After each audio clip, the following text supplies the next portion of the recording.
ก็เลยตีบอกว่าไงบดแต่ว่าที่ใส่น้ำอันนี้กินเอาคือเขาจะบดน้ำก่อนแล้วเขาจะใส่น้ำอ้อยกินบ้านจัดเอาน้ำอ้อยตุกนี้มันคือที่บุกมือเห็นมันลงร้ายแล้วว่ะโบมันเป็นเสื้อขึ้นแบบขึ้นสองฮะขึ้นสองนั่นแหละเอาข้าวเจ้าได้หรือยังล่ะเอาอันนี้เจ้าน่ะเป็นแบบปั้นต่อมาค่อยปั้นท้าสองท้าอยู่ผู้ใดพอขัดพอไปกันเขาจะเขาหมั่นให้เขาเขาหมั่นจะเตาเลยนี่เอาท่อลงด้วยนาบ้านตุ้มอันนึงเลยครบบ้านตัว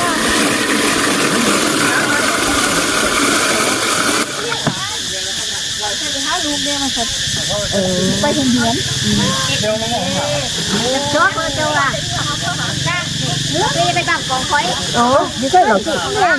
โอ้ไม่ทำนะน้อยเอานี่ใส่เงี้ยเป็นเอาไปให้หมดถ้าว่าสิกินจีก็เอาจอกเก้ามาใส่เด้อนี่ก็งามอันมาเอาเท้าอยู่ทางนี้เด้อได้กินหมดทุกคนนะแกเฮ็ดให้กินหมดทุกคนแต่ว่าอันเอาบ้างไว้ในที่เอาเลยนะเจ้าทำแก่น้ำเสือเจ้าทำแก่น้ำเสือหูเลยเหรอ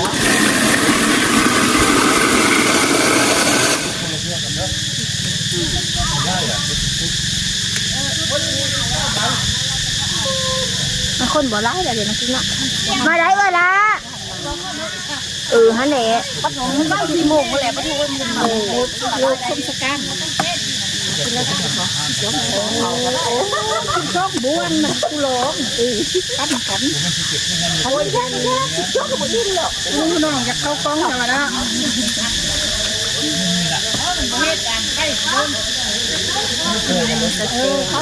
งามกับ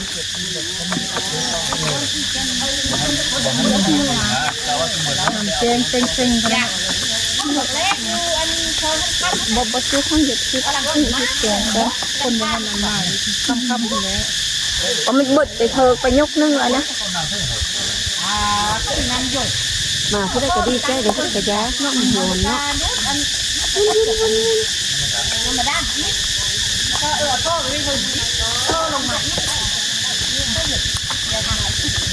สุดดำมาแล้วเป็น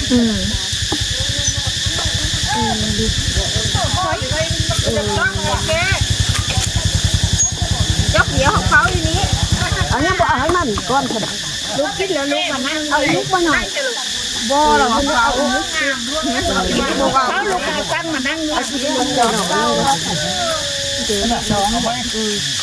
เอาที่ได้ไหมหนูได้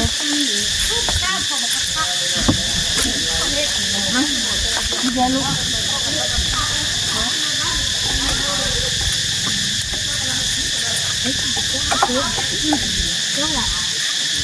โอ้เราสิตัดซื้อไปเลยโอ้ทางมันดีมาใช่ทางบุษเกาแล้วบ่ปูซีสัตว์แอลซีโลอันนี้ก็มีน่ะตัวนี้น่ะจะว่าน้อยไปฟังแอลซีบอกลูกที่นี่เอาบอกที่นี่บอกที่นั่นที่เขาบอกเดี๋ยวบ่วงร้านคนร้าน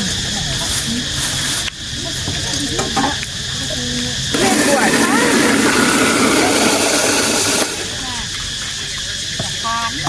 ป่าเลยไม่เป็นขาบอกงามที่ดีช่วงนี้คือหวานเลยถ้าเด็กกันนี่แล้วมันก็ต้องบ้าอะไรเราไปกินลุงมีเตาเนี่ย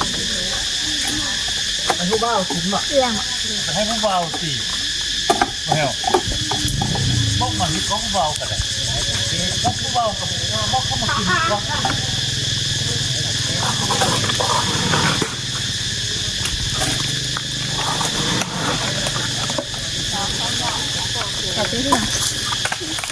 เนาะ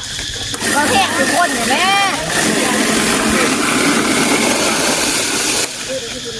คนแล้วพวกใหญ่เลยวะ มาเลยแม่งไปเลย ถูกให้ไป5 ล้านอย่างแรงเลยน่ะ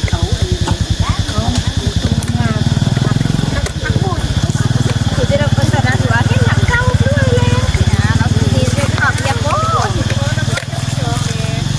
น้อยหรอไปเลยลำพาใกล้เพิ่นมื้อนั้นน่ะเบิ้งไอ้อ้วนเหมาะเป็นเยอะขึ้นตักน้ำก้อนมาน้ำอ้อยนะน้ำก้อนบุดบะหมี่บ้าใช่น้ำอ้อยบุด จะมาตึมนะเด้อหาจ๊อกอิ่มเนี่ยตึมมัน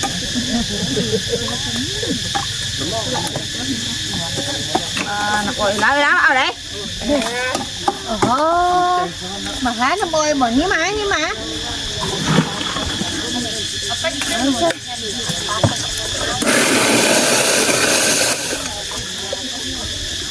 แล้วมาแต่เช้าคุณบอกว่ามาแต่เช้าคุณบอก ต้องไป25 โลตรงห้องก่อนต้องสิไปพักผ่อนนั่นนี่ จะชอบคนใจ คนช่วงจะมี เราจะอยู่ในบ้าน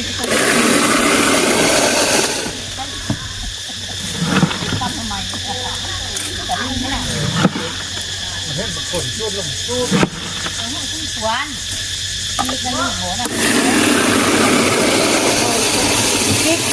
เอาให้ตูได้จะไปให้ตูจะกลับนะแต่เป้หุ่นจะไปเสิร์ฟเราอยู่นะไปว่าแล้วพออิ่มแล้วเงินขวากระเบิดแล้วทั้งกระเบิดแล้วโอ้ลืมไม่ลง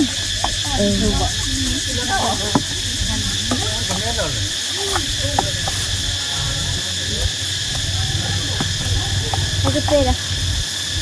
จับก็เนี่ยมันมีโจ๊กอันนี้ก็ยกเข้ามาลุ้นนี่ดิอันนี้ที่เอาไปให้คือก็ง่ายโลดวันเดี๋ยวคนกันเด้อ เลี้ยงมาได้ ใช่ดีเด้อ ฮะ ใช่ดีเด้อ เอาคนกันบุญ สู้ เพื่อนเนี่ย ๆนี่ยินบอกเขาล้อเจอน่ะสู้ๆชีวิตรอแล้วเป็นผอเฮาน่ะ เขายังมานะ จบแล้วก็ได้มาบ่อนนี้คือเก้า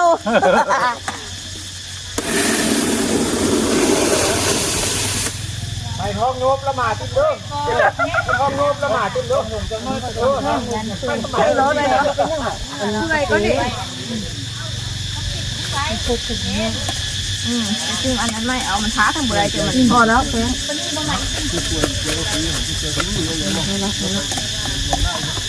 นี่แหละ เป็นขายเข็มมันท้าเข็มมันก็ได้แหละ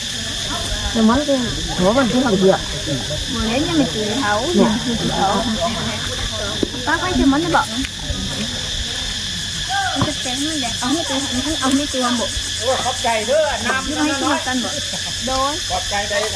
น้ำใจจริง โอ้ยกองเขาวันนั้นบริหารเอาใจจะหน้าใจก็งามแบบแปลงอะไรผู้ใดมากินแล้วเชื่อ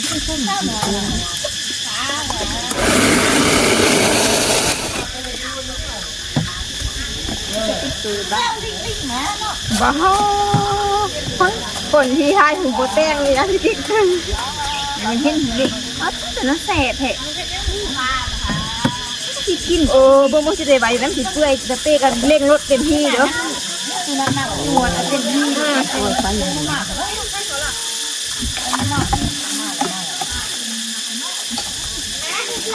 เดี๋ยวมันก็คือเขาเดี๋ยวจะสาดมันมานัดกันบ้านนี่เลยไหนนี่ตูเป้เห็นเกล็ดก็คือนี้ผมเพื่อนที่ไปเฮ็ดอันนั้นก็ใส่ก่อนถูกดีที่สุด คือจะเจ๊สมาคมเนี่ย เนี่ยน่าดีก่อนใส่ก่อน เอาไปจะเข้ากองไหน ใส่ก็มีตัวน่ะ เอาวงเขาไปเห็นบ้านได้หรอบอกซื้อน้ำออยใช้น้ำก่อนป้นนี่กันเลยบอกอะไรวะ บ่ไหวเหรอแต่หมอพี่ก็แปลข้ามาให้เด้อใช่มาบอกมันอยู่เขาแค่ปลาปูให้ลิงก่อนเด็กจิปลาปูดูคนที่ได้กันนะ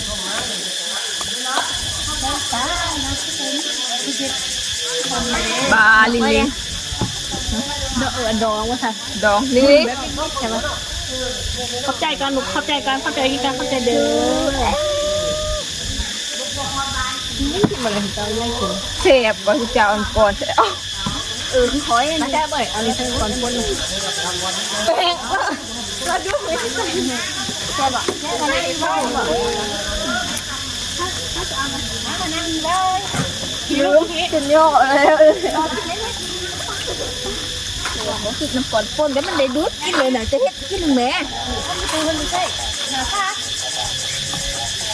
มันใช่จริง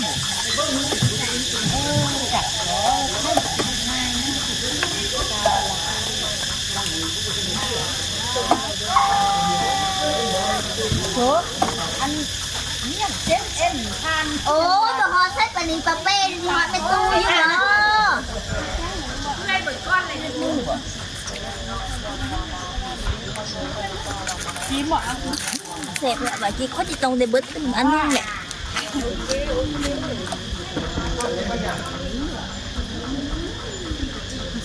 ตื่นแล้วน่าเป็นของวังตื่นไม่เนาะมั่มเหรอ